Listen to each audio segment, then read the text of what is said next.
या अल्लाह इतनी उम्र हो गई, अब तो पोते की शक्ल दिखला दे। 3 नागने तूने मुझे दे दी, अब चौथी बार खुशखबरी आने वाली है।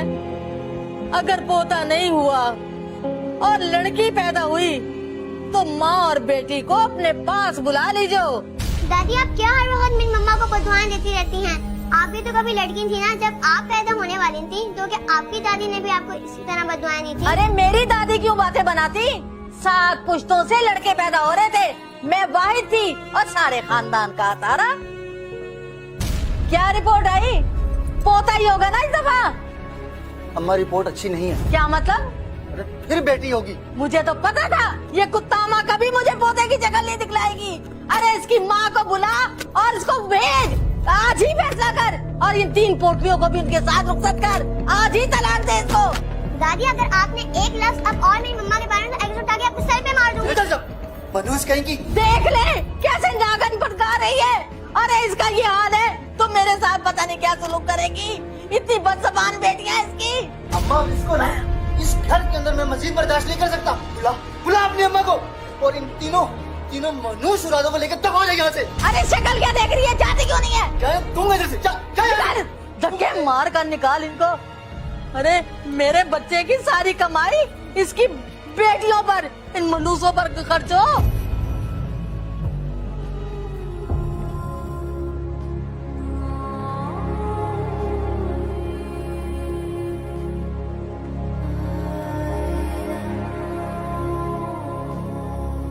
अब्बू अम्मी को तलाक दे रहे हैं। अरे ऐसे कैसे हो सकता है? अरे तुम्हारे घर में जो तुम्हारी दादी है ना कुतामा, ये सब उसी की वजह से हो रहा है। 3 घंटे हो गए इसकी माँ को फोन किए हुए और मीना कुमारी अभी तक पहुँची नहीं है। अरे अम्मा आएगी वो, अगर ना आई ना तो उसकी बेटी को कान से पकड़कर दरवाजे से बाहर धक्का दे दूंगा मैं। अरे तू क्यों परेशान है? कहीं झांसी की रानी से मोहब्बत तो नहीं होगी तुझे? अरे झांसी की रानी से मोहब्बत खाक होगी मुझे।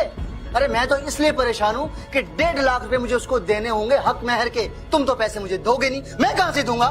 अरे तू फिक्र क्यों करता है? शब्बन की बहू ने मुझे बड़ा अच्छा रिश्ता बताया है। लड़की लाखों की मालिक है और तू इस मनसब को निकाल और देख कैसे मैं तेरा रिश्ता करवाती हूँ, और फिर तो तू दौलत में खेलेगा।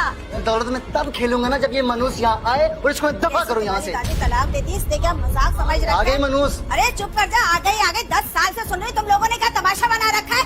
मेरी बच्ची की तुम लोगों ने जिंदगी हराम कर रखी है। अगर मास्टर्स की भी लड़की तुम्हारे घर में नहीं भी आती ना तो आज वो ऐश कर रही होती। बहुत बड़ी गलती की है मैंने। मीना कुमारी चुप कर जा, ज्यादा शोर मत मचा।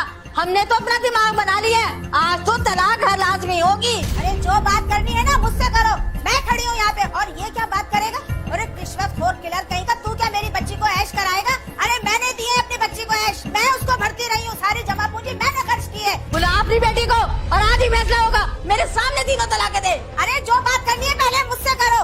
तुम क्या कर रही हो मेरी बेटी के साथ? ये मैं क्या कर रही हूँ? मैंने तो उसको अच्छा खिलाया पिलाया, तेरी बेटी को ऐश करवाए तो उसने 3 नागने दे दी और चौथी का इंतजाम कर रही है। ले जा यहाँ से। अरे खुदा के अजाब से डरो, कीड़े पड़ेंगे तुम्हारे। तुम्हें खुदा का खौफ नहीं है, अल्लाह की लाठी बेआवाज है। देखना क्या हशर होगा तुम दोनों का। अरे चुप कर जा, ज्यादा मुंह मत खुलवा। अब बुला अपनी बेटी को, फैसला आज ही होगा। तेरी खबर में कीड़े पड़ेंगे अगर तूने नाइंसाफी की ना तो देख अल्लाह तेरा क्या असर करता है, और तू भी नहीं बचेगा खुदा के अजाब से। और तू इसकी बकवास सुनता रहेगा या आयशा को भी बुलाएगा? बस बहुत हो गया, बहुत आप लोगों की बकवास सुन ली हमने। मैं बुलाता हूँ आयशा को। आयशा, आयशा बोल, अभी मेरे सामने बोल 3 तलाक है। अरे खुदा का खौफ कर लो। अरे बस बहुत कर लिया खौफ हम लोगों ने। मैंने तुम्हें तलाक दी।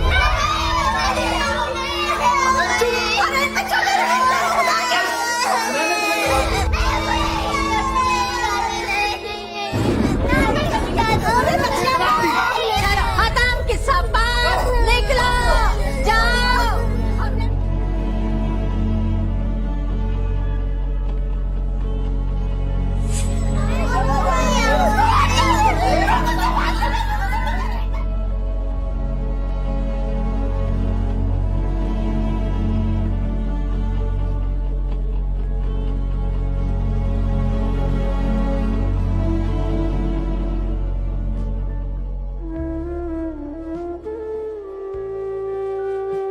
बेटा, बड़े बूढ़े कहते थे रूख की रोए भात की खा।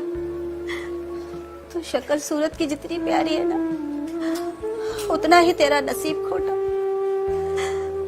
मैं जानती हूँ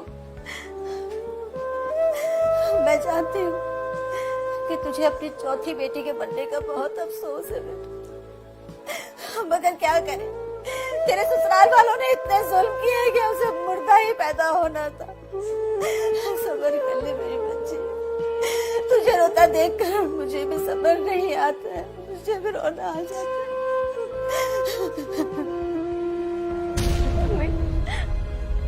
मुझे लगता है मैं अब नहीं बचूंगी। खामोश, खबरदार जो तूने ऐसी बात मुंह से निकाली है, तू मेरा मरा हुआ मुंह देखेगी। मुझे बोलने दीजिए अम्मी, आप उससे वादा करें मेरे मरने के बाद आप मेरी बच्चियों का ख्याल रखेंगी ना। अरे बेटा, तेरी आई उसे आए, मनुष्य को ताबा को, जबान की माँ को आए जिसने तेरा ये हाल किया। अल्लाह उन जालिमों को कभी माफ नहीं करेगा मेरे बेटे। बेटा बस अब चुप हो जा। वो हकीम साहब ने कहा था कि काढ़ा बना के दीजिएगा, 1 मिनट में सही हो जाएगी। मैं अभी बनाकर लाती हूँ तेरे लिए, अभी लाती हूँ।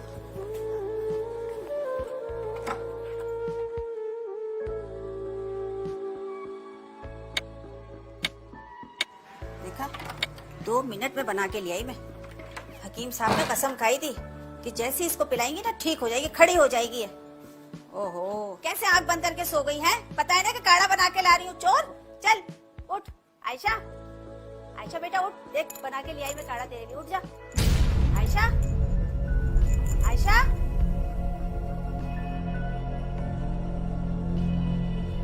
आयशा बेटा, आयशा, या अल्लाह, आयशा, जबेरिया, लाइबा, जल्दी आ, जल्दी आ।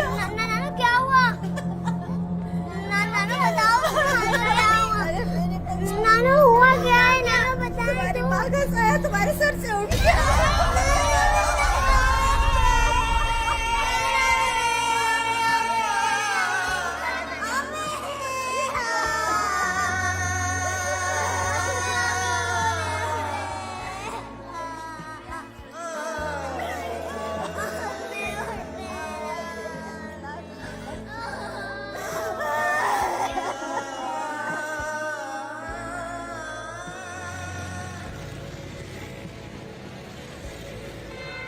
मैं जमान के घर गई थी नान नफले की बात करने के लिए।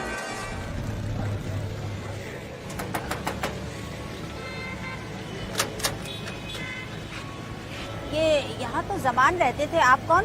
जमान किराएदार था हमारा खाला, मालिक हूँ मैं इस घर का। वो कहाँ गए हैं, आपको कुछ पता है बेटा? अब बात का किस डाल से उड़ी अम्मा, कहाँ बैठे किसे क्या मालूम।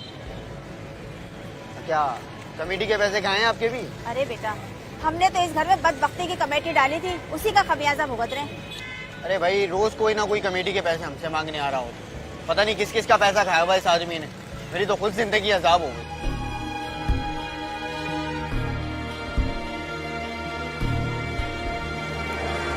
ऊपर से उसका मोबाइल नंबर भी बन जा रहा है। पता नहीं ये दोनों माँ बेटे किस कुएं में जाकर छुप गए। 3 बच्चियों की जिम्मेदारी भी मुझे दे दी है। अब आप देखें ना, मैं बूढ़ी औरत, जोड़ों का दर्द रहता है मुझे। मैं कहाँ तक इन बच्चियों के लिए भागदौड़ कर सकती हूँ। चले, अगर उसने घर बदल लिया या फोन नंबर भी तब्दील कर लिया, लेकिन रिश्तेदार तो नहीं तब्दील किए होंगे ना? उसके कोई अजीज रिश्तेदार, किसी को तो मालूम होगा कहाँ रह रहे हैं वो आजकल। जमान की माँ बेवा थी, ससुराल वालों से नहीं मिलती थी। अरे इकलौती थी, अब मुझे क्या पता कहाँ रहते हैं वो लोग। कहाँ पर काम करता था आपका दामाद?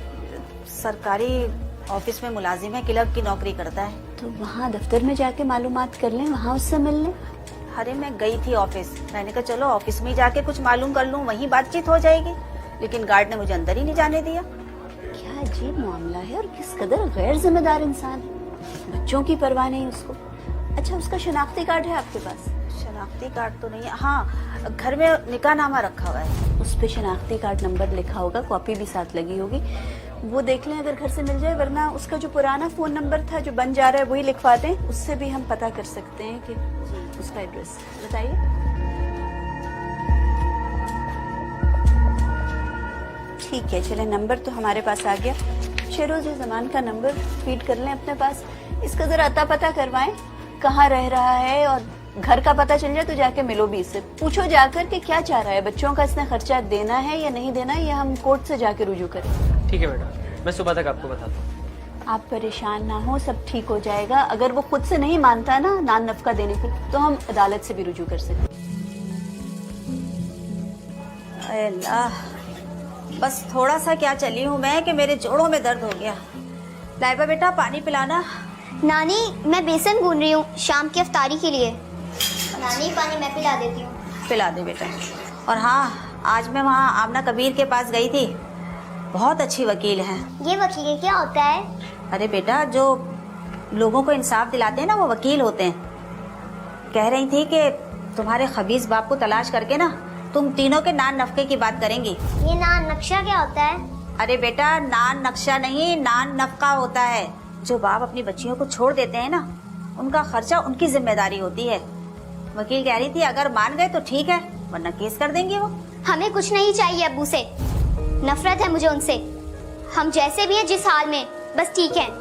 अरे बेटा, मैं बूढ़ी औरत कब तक तुम लोगों की जिम्मेदारी उठा सकूंगी, उस की जिम्मेदारी है सारी। नानी हम यहाँ रहते हैं, आपको बुरा लगता है, हम यहाँ से चले जाएं क्या? नहीं नहीं बेटा, मैंने ऐसा तो नहीं कहा। तुम लोग तो मेरी जान हो, मुझे क्यों बुरा लगेगा भला। जी बताएं क्या मसला है? मसला ये है कि आपने मुड़कर अपनी बेटियों की खबर तक नहीं ली, ना उन्हें खर्चा भिजवाते हैं, ना उन्हें मिलने जाते हैं। मेंटेनेंस की जिम्मेदारी तो आपकी बनती है ना। जी बिल्कुल मेरी जिम्मेदारी है और मैं अपनी जिम्मेदारी पूरी करूंगा। तो फिर अभी तक ये जिम्मेदारी पूरी क्यों नहीं की थी? क्यों रातों रात घर छोड़ के भाग गए थे? मैं कहाँ गायब हूँ, आपके सामने बैठा हूँ। दरअसल बच्चियों की नानी के घर में इसलिए नहीं जाता कि आपको नहीं पता, वो एक नंबर की दिमाग खराब औरत है। वो तो मुझे पसंद करती ही नहीं थी, बल्कि जब आयशा जिंदा थी तब भी वो मुझसे बदतमीजी क्या करती थी, बल्कि मेरी माँ से भी लड़ा करती थी। वो तो चाहती ही नहीं थी कि उनकी बेटी का घर बसे। मैं अपने बच्चों से मिलने भी गया था।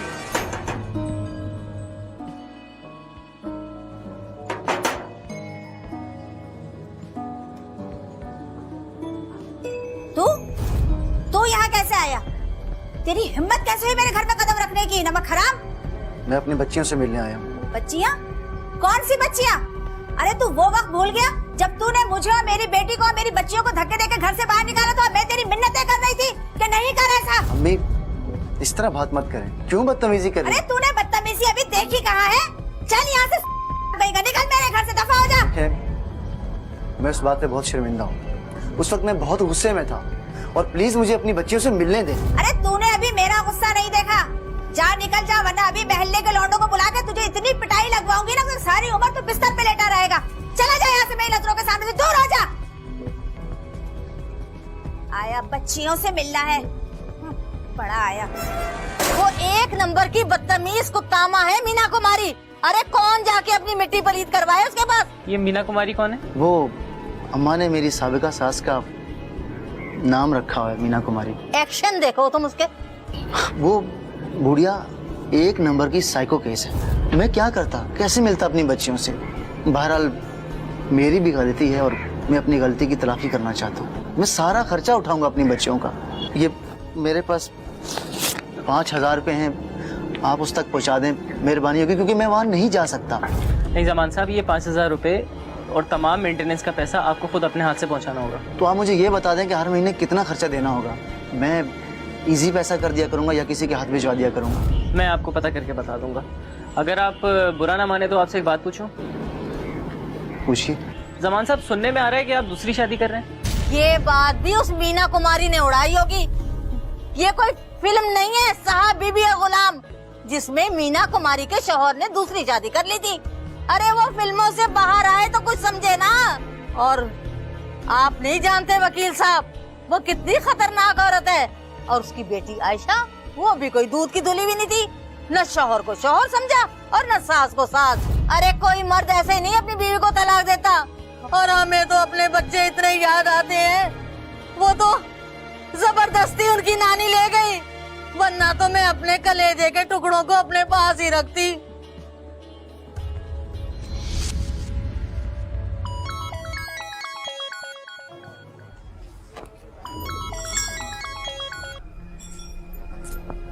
हेलो जी अस्सलाम वालेकुम, आमना कबीर बात कर रही हूँ। वालेकुम सलाम, जीती रहो।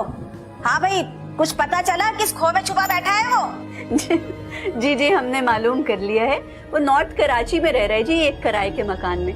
और वैसे आपकी इतला के लिए उसने कोई दूसरी शादी नहीं की। है, हो सकता है कि उसने दूसरी को भी तलाक दे दी हो। अरे उसका कोई भरोसा थोड़ी है। पता नहीं जी, बहरहाल उसने ये भी बताया है कि वो तो बच्चियों से मिलना चाहता था, एक मर्तबा मिलने भी आया था, लेकिन आपने उसकी शायद बहुत बेइज्जती की थी और उसे घर से निकाल दिया था। अरे आप भी किस झूठे की बात का एतबार कर रही हैं? अगर उसे बच्चियों से जरा भी मोहब्बत होती ना तो रातों रात घर छोड़ के फरार नहीं होता। बहुत घटिया आदमी है, मैं जानती हूँ उसे अच्छी तरह। अच्छा ये बताएं कि वो बच्चियों के खर्चे पानी की क्या बात हुई उससे? जी वो बिल्कुल बच्चियों का खर्चा देने को तैयार है। वो कह रहा है आप अपना अकाउंट नंबर बता दें या बता दें किस तरीके से वो आपको पैसे भिजवाया करे हर महीने, और डिटेल्स भी पूछ रहा है जी, बच्चों की स्कूल की फीस कितनी है, खाने पीने का कितना खर्च। आपके दिमाग में अगर कोई अमाउंट है तो बता दें, मैं कन्वे करवा दूंगी। भाई स्कूल की फीस तो हो गई दोनों की 6,000 और ट्यूशन के हो गए 3,000 रुपए। अब इस तरह मिला के टोटल तो 9,000 तो यही हो गए, ठीक है ना? इसके अलावा उनका खाना पीना, पहनना ओढ़ना, हारी बीमारी, अरे हजारों खर्चे होते हैं बच्चियों के। तो टोटल मैं तो ये समझ रही हूँ कि 30,000 तो होंगे बच्चियों पे खर्च।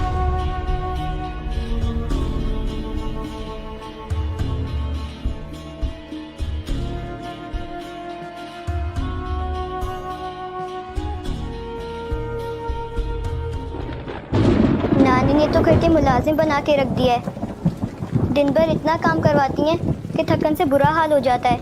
नानी कम से कम हमें इंसान तो समझती है ना। अब्बू के घर में हमें नहुसत की पोटली कहा जाता था। याद है किस तरह अब्बू ने हमें घर से धक्के देकर निकाल दिया था। अगर नानी का घर नहीं होता तो हम कहाँ जाते? लाइबा, मुझे अम्मी की बहुत याद आती है। जब इस तरह से बिजली गरजती थी तो अम्मी मुझे अपने सीने से लगा देती थी। जवेरिया, अब हमारी माँ नहीं है, बस अल्लाह से यही दुआ है कि अल्लाह हम पर रहम करे। अम्मी मुझे कहती थी कि बड़ी बहन माँ की जगह होती है। तुम फिक्र क्यों कर रही हो? मैं हूँ ना तुम्हारे साथ। अच्छा अब सो जाओ, बहुत रात हो गई।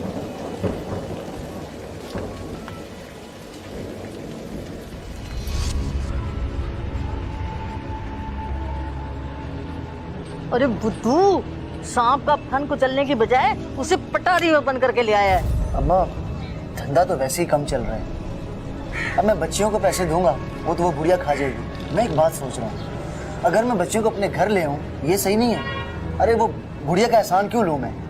आपको काम काज में हाजिर बढ़ा देंगी वो। ये तो तू अच्छा सोच रहा है। अच्छा है तू लौंडियों को घर ले आ, घर के काम काज भी करेंगी और थोड़ी मेरी खिदमत भी कर देंगी। लेकिन मैं एक बात सोच रही हूँ। क्या? वो जिस शब्बन की बहू ने रिश्ता बताया था ना, वहाँ एक मामला टेढ़ा है। वो लोग ना बट्टे सट्टे का रिश्ता चाह रहे हैं। तो फिर ये तो मसला बड़ा खराब है, क्या करेंगे? अरे कोई खराब नहीं है, बड़ी पैसे वाली लड़की है, इतना जहेज और पैसा लेकर आएगी। अरे तू परेशान क्यों होता है? मेरी दहशत से तो पूरा आगरा डरता था। मैं ऐसी वैसी औरत नहीं हूँ, मेरे अंदर भी कोई बात है। लोग मेरे से खौफ खाते थे कि अगर मैंने कोई बात कर दी तो उसमें ना नहीं हो सकती। जमान तो बड़ा धोखेबाज निकला। अरे बच्चियों के उसने पैसे तो नहीं भेजे, पता नहीं उसने एक कागज भेज दिया है। देखिए इसमें क्या है।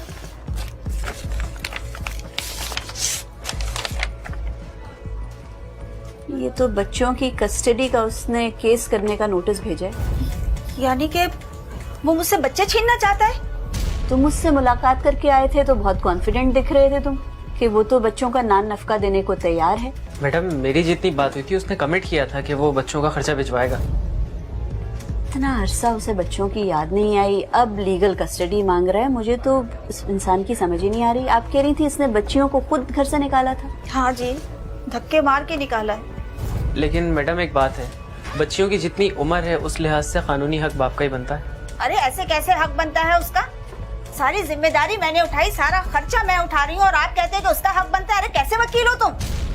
देखिए ठंडे दिमाग से सोचिए। मुझे अंदाजा है कि आपको इस बात पर गुस्सा है और आपका गुस्सा बिल्कुल हक बेजानिब है। लेकिन अगर कानूनी एतबार से देखें ना तो शहरोज भी ठीक कह रहा है। अगर इस वक्त वो दावा करता है कस्टडी का और ये बात कोर्ट तक जाती है तो कोर्ट इस बात को देख सकती है कि आप बुजुर्ग खातून हैं, अकेली रहती हैं और आपकी बनिस्बत बच्चों का बाप है जो ज्यादा तहफ़्फ़ुज़ दे सकता है बच्चों को इस वक्त, तो केस थोड़ा वीक हो सकता है। बहरहाल ये स्ट्रॉन्ग पॉइंट है हमारे पास, किसने आज तक बच्चों को पलट कर नहीं पूछा, खुद बच्चियों को घर से निकाला था, बच्चियों की माँ के साथ क्या सुलूक किया, ये सारी बातें कोर्ट में डिस्कस हो सकती हैं। लेकिन बहरहाल ये भी हकीकत है कि बच्चों के कस्टडी केसेस में अदालत जज्बात को इतनी अहमियत नहीं देती जितना कि बच्चों को तहफ़्फ़ुज़ किसके पास ज्यादा मिल सकता है। लेकिन बहरहाल ये शख्स कोई ना कोई ड्रामा तो जरूर कर रहा है। अगर इसे बच्चियों से वाकई में मोहब्बत होती तो ऐसा सुलूक तो नहीं करता ना, घर से निकाला, उनकी माँ को जिन हालात में तलाक दी। अब भी ये ड्रामा सिर्फ इसलिए कर रहा है क्योंकि ये नान नफका नहीं देना चाहता। लेकिन हमें ना कोशिश यही करनी चाहिए कि अदालत तक बात ना जाए, ये आउट ऑफ कोर्ट ही अगर सेटलमेंट हो जाए तो मामले बेहतर तौर पर सुलझ जाएंगे। तुम्हारे पास नंबर है ना जमान का? जी है। मेरी बात करवाओ, देखते हैं क्या सोच रहा है।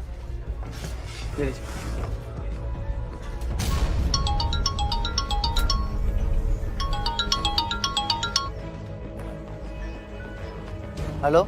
हेलो, जमान साहब बात कर रहे हैं? आप कौन? जी अस्सलाम वालेकुम, मेरा नाम आमिना कबीर है, एडवोकेट हूँ। इस वक्त मेरे सामने आपकी बच्चियों की नानी बैठी हैं और उन्होंने मुझे वो लीगल नोटिस दिखाया है जो आपने भिजवाया है बच्चों की कस्टडी के हवाले से। मिस सामना, आपको जो भी बात करनी मेरे वकील से बात करें। हेलो, बात बहुत बदतमीज इंसान है। पता चल गया ना आपको? सही कह रही थी आप, he doesn't want to talk to me। कह रहा है कि मेरे वकील से बात करें। कौन है वकील? देखो इस पे लीगल नोटिस पे नाम होगा। जी, एडवोकेट फरमान नहीं। फरमान नहीं साहब तो हमारे बहुत अच्छे जानने वाले हैं जी, बहुत सुलझे हुए लॉयर हैं। जरा मेरी बात करवाओ उनसे। कोई नहीं जी, हम वकील से बात करके देख लेते हैं, हो सकता है वो समझा लें अपने क्लाइंट को कि अगर सिर्फ ड्रामा कर रहे हैं तो बच्चियों की जिंदगी और तो ना खराब करें। जी अस्सलाम वालेकुम फरमान साहब। अरे बेटा, उस खबीस ने ना तुम लोगों को कस्टडी में रखने का दावा कर दिया है। नानी, ये कस्टडी क्या होता है? अरे बेटा, कस्टडी का मतलब है कि जो बाप अपने बच्चों को अपने पास रखना चाहता है। लेकिन ये बताओ, क्या मैं इतनी बुरी हूँ बेटा? तुम लोग अपनी नानी के पास रहना चाहते हो या उस जालिम बाप के पास जाना चाहते हो? नानी, हमारा बाप उसी दिन मर गया था जिस दिन उसने अम्मी के साथ हमें भी घर से धक्के देकर निकाल दिया था। अब्बू के साथ तो चाहे नहीं जाऊंगी, चाहे कुछ भी हो जाए, मुझे नफरत है, मुझे सख्त नफरत। बेटा, किसी से नफरत नहीं करनी चाहिए, अल्लाह ताला को बुरा लगता है। सबसे प्यार मोहब्बत से पेश आओ। अब बेटा, मुझे नहीं पता कि अदालत तुम लोगों के जज्बात समझती है या नहीं, लेकिन आमना कबीर का ये कहना है कि बाप होने के नाते उसका पूरा हक है तुम लोगों पर। मैं तो खुद नहीं चाहती कि तुम लोग उसके घर जाओ, लेकिन क्या करूं, मेरी आमदनी इतनी महदूद है कि तुम लोग अच्छी जिंदगी नहीं गुजार सकते। अब देखो ना, स्कूल की इतनी भारी फीस दे रही हूँ मैं, फिर आगे कॉलेज भी तो हो जाएगा शुरू तुम लोगों का। नानी, अगर आप हमें पढ़ा नहीं सकते तो अपनी पढ़ाई छोड़ देंगे। बस नानी, आप हमें अपने पास रहने दें। जीती रहे मेरी बच्ची। नहीं बेटा, ऐसी कोई बात नहीं है, अभी तुम्हारी नानी में बहुत दम है। नानी, अगर आपसे हमारा खर्चा नहीं उठता तो हम लोगों के घर में काम करने लग जाएंगे। अरे अरे, ये कैसी बातें कर रही हो बेटा? अभी तुम्हारी नानी के इतने बुरे दिन नहीं आए कि वो तुम्हारा बोझ ना उठा सके और तुम दूसरों के घरों में जाके काम करो। या अल्लाह, या अल्लाह, तू देख रहा है इन मासूम बच्चियों के दिल पे क्या गुजर रही है। उस कबीस और जालिम बाप ने इन बच्चों के साथ कितना बुरा सलूक किया है।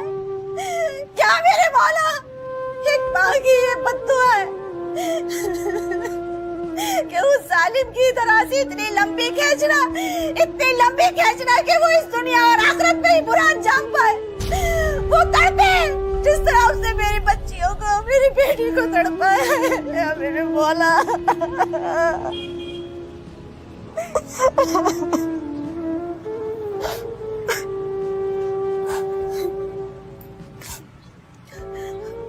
जा छोटे, तेरे लिए कस्टर्ड बनाया था, जा फ्रिज में से निकाल के खा ले। नानी, आपने हमारे लिए नहीं बनाया। अरे, ये हो सकता है कि अपनी बच्चियों के लिए ना बना, तुम दोनों के लिए भी बनाया है। लाओ, और नहीं बांध दूं मैं, है ना? फिर उसके बाद जाके कस्टर्ड खा लेना और अब कल तेरी बारी है, ठीक है? कल तेरे कंघी करूंगी और जुएं निकालूंगी मैं। जाओ जाओ जाके कस्टर्ड खाओ, जाओ बेटा। फरीकैन गवाहों के बयानात और पेश करदा शवाहिद और हक़ाइक़ की रोशनी में अदालत इस नतीजे पर पहुंची है कि अगरचे मुद्दई ज़मान अली का माजी में अपनी बच्चियों के साथ तर्ज़ अमल मुनफी रहा है, लेकिन अदालत इस हकीकत से भी इंकार नहीं कर सकती कि बलूगत की उम्र तक पहुंचने वाली बेटियों पर सगे बाप का हक मुसल्लम होता है और बच्चों के मुस्तक़बिल के पेश नज़र भी ये अदालत यही मुनासिब समझती है कि बच्चियों की कस्टडी मुद्दई ज़मान अली के हवाले कर दी जाए। डिफेंडेंट खुर्शीद बेगम चाहें तो विजिटिंग राइट्स के लिए अलहदा से दरखास्त दायर कर सकती है। अदालत दरखास्त की जाती है। अरे तुम 3 नागनों को पका के खिलाने से मैं तंग आ गई हूँ। मेरी तो समझ में नहीं आता, नानी के घर क्या फाके पड़ रहे थे? हर वक्त खाने को चाहिए, खाने को चाहिए। मैंने मोहताज खाना खोला हुआ है ना, इनको पका पका के खिलाती जाऊँ। इतना नहीं होता किसी काम में मेरा हाथ ही बटा दे। अरे मनोज तुम तो हटो रास्ते से। क्या हो गया अम्मा, क्यों शोर मचा रही हो? अरे शोर ना मचाऊं तो क्या करूं? उधर पका के रखती हूँ, उधर हंडिया चट। ऐसे लगता है नानी ने कभी खाने को नहीं दिया पाका ज़्यादा लड़कियों को। अरे अम्मा मुझे तो लगता है कि कंजूस नानी इनके हिस्से के भी खा जाती होगी। आप लोग नानी को बुरा नहीं बोले, नानी बहुत अच्छी है। चुप। नानी बहुत अच्छी है तो नानी के पास ही जाके रहो, मैं तो तुम्हारी दुश्मन हूँ। और सुन, तू अदालत से इनको छुड़ा के ले आया मेरे सर पे। ये नहीं किया कि फैसला करवाता कि नानी के पास रहती और खर्चा भी ना देना पड़ता हमें। वाह भाई अम्मा वाह, खुद बोल रही हो कि मीना कुमारी से तीनों को लेके आ जा हैं। अब जब मैं लेके आ गया अब तुम तंग हो गई, बोले छोड़ के आओ, या मैं छोड़ने जा रही हूँ। अरे भाई अम्मा समझ में नहीं आ रहा मुझे। अरे तो मुझे क्या पता था ये तीनों डैने मेरे लिए मुसीबत बन जाएंगी। इनको तो लगता है खाने को कुछ मिला ही नहीं, बस पका पका के रखे जाओ और झंडिया चट। सुना, इधर आओ। वहाँ क्या कर रही हो? इधर आओ मेरे सामने। जल्दी आओ ना। ऐसी मरी हुई चालों के साथ आई है जैसे जिस्मों में जान नहीं है, खाने को नहीं मिलता। और बात सुनो, तुम तीनों जाओ, बाथरूम के सामने 4 बाल्टियां रखी हैं, उनमें मैंने पर्दे और चादरें भिगोए हैं। जाकर तीनों खुले पानी से धोकर छत पे फैला के आओ। सुना नहीं मेरी बात को? जाओ भी। जाती क्यों नहीं है? खिदमतें भी करो, खाने का भी इनका ध्यान रखो। समझ नहीं आता फाका ज्यादा लड़कियां। हाँ, और सुन, इनको मैंने इसलिए भेजा है ताकि मैं तुझसे जरूरी बात कर सकूं। कौन सी जरूरी बात? अरे मैं सोच रही थी कि कल जाके ये 2 छोटी जो है ना, ये तो मेरे किसी काम के नहीं है, कोई काम काज भी नहीं करती हैं, मरगिल्ली पड़ी रहती है जगह जगह मनूस मारियां। तो इनको जाके इनकी नानी के हवाले कराऊं और जो बड़ी है ना उसको मैं अपने पास रखूं, काम भी कर लेगी। अरे तो छोड़ना, तीनों को छोड़ो ना। अरे तीनों को कैसे छोड़ दूं?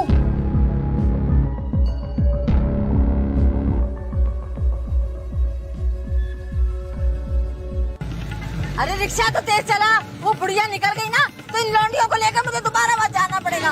अरे आप खुद बुढ़िया हो, दूसरों को बुढ़िया कह जा रही हो अम्मा जी, क्या हो गया आपको? अरे मुझे बुढ़िया कह रहा है? और क्या बुढ़िया ही तो हो आप। रिक्शे पे तो कौन सा जवान हो, 16 साल की लड़की हो, बुढ़िया तो हो। अरे तेज चला, तेज चला।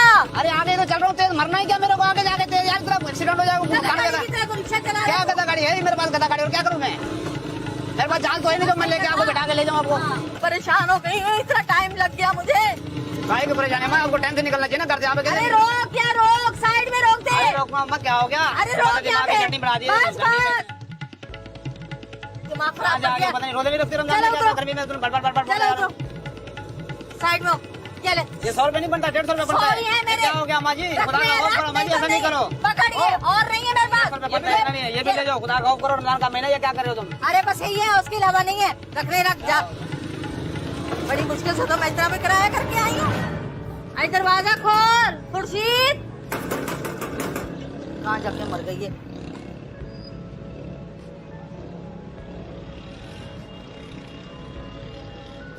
नानी मेरे बच्चों, ये दोनों लौड़ियों को तेरे हवाले करने आई हूँ। इनको अपने पास रख ले, बड़ी को मैंने रख लिया है। क्यों? अब क्या हो गया? अदालत में तो बड़ा चढ़ चढ़ के बोल रही थी कि बच्चों को हम अपने पास रखेंगे, इन्हें खुशियाँ देंगे, ये हमारी जान है। नानी तो पराई होती है, अब क्यों लेकर आई हो नानी के पास? नहीं रखा जा रहा? रख लेती, मगर ये दोनों ही रहना नहीं चाहती।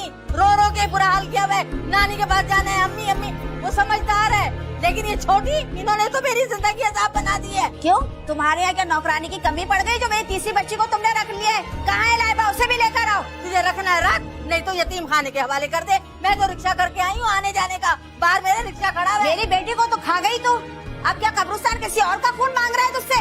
फूल बकवास किए जाना, सुन लिया तूने? रखना है रख, नहीं रखना तो जा मर्जी बेच। मैं तो जा रही हूँ। तेरी तरह नहीं हूँ मैं कि यतीम खाने में अरे डाल जा दूं। बस अभी बकवास मुझ में करती दम है। रहेगी। चल जा यहाँ से। बड़ी आई। बेटा लाइबा कहाँ है? लाइबा, दादू ने ना उनको कमरे में बंद कर दिया था, वो बहुत रो रही थी। चलो तुम परेशान ना हो, उसे भी हम ले आएंगे। चलो अंदर चलो।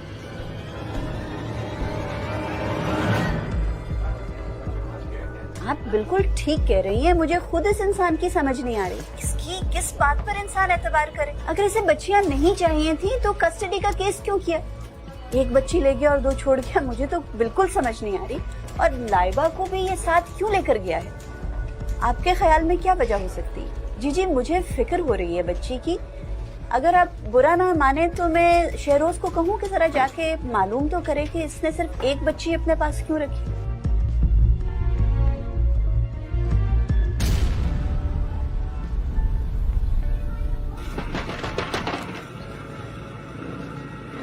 कौन?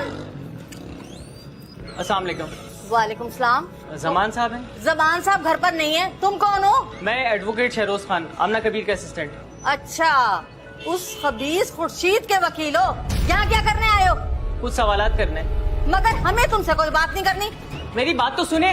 अरे कुछ सवालात करने हैं आपसे, मेरी बात तो सुन ले। अरे मियाँ जाओ यहाँ से, हमें कोई बात मेरी नहीं बात तो है। सुन ले सिर्फ आप। अरे जाओ यहाँ से, कह दिया ना। समझ नहीं आती। अजीब औरत है।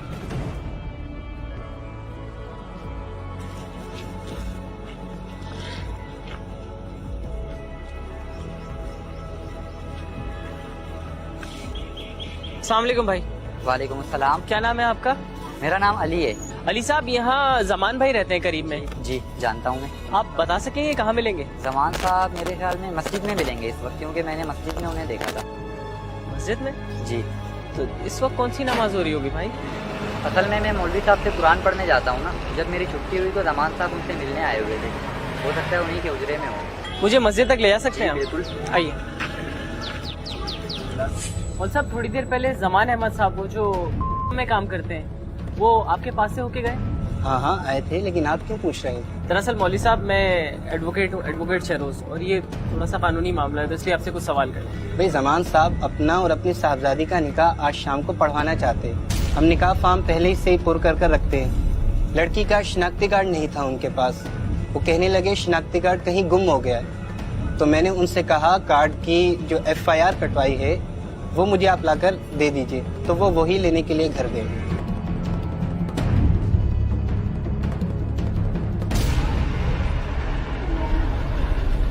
क्या कह रहे हो तुम? जमान अपनी बेटी की शादी करवा रहा है?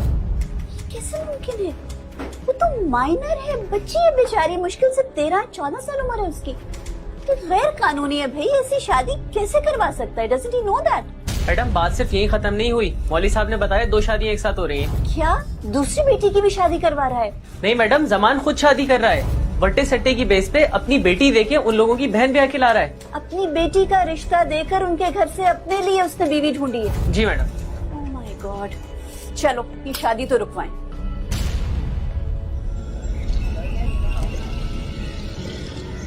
Sir I am very sorry आपको डिस्टर्ब किया। असल में केस बहुत इमरजेंसी का है सर। वैसे तो कोर्ट का टाइम खत्म हो गया था, मैं जाने ही वाला था। तो फरमाइए, आप क्या कहना चाह रही हैं? सर आपको याद होगा पिछले हफ्ते आपके ही कोर्ट में सर बच्चों की कस्टडी के हवाले से केस था। जमान साहब, उनकी 3 बेटियां थी। हाँ, जिसको फरमान नहीं साहब ट्रीट कर रहे थे। जी एग्जैक्टली। जी मुझे याद आ गया। फरमाइए, क्या कहना चाह रही हैं? जी बिल्कुल सर, वही केस।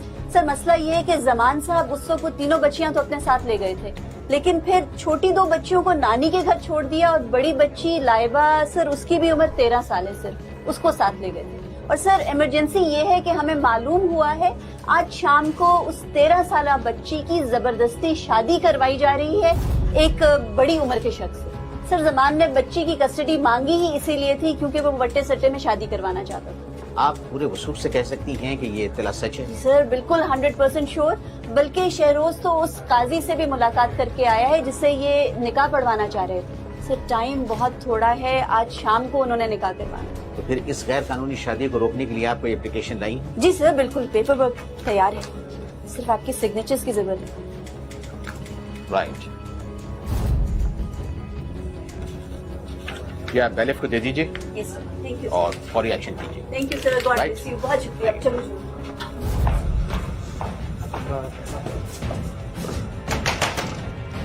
मैं देख के आता हूँ जरा।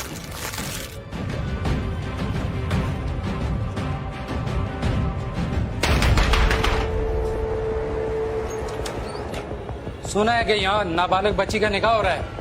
नहीं सर, किसने क्या दिया? और हटाओ यहाँ से, मैं खुद ही देख लेता सर हूँ। मेरी बात सुना। आ जाओ।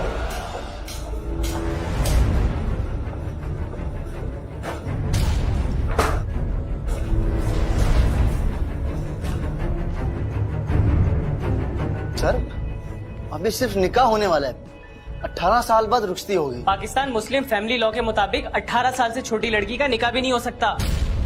चलो गिरफ्तार कर लो इन्हें। सर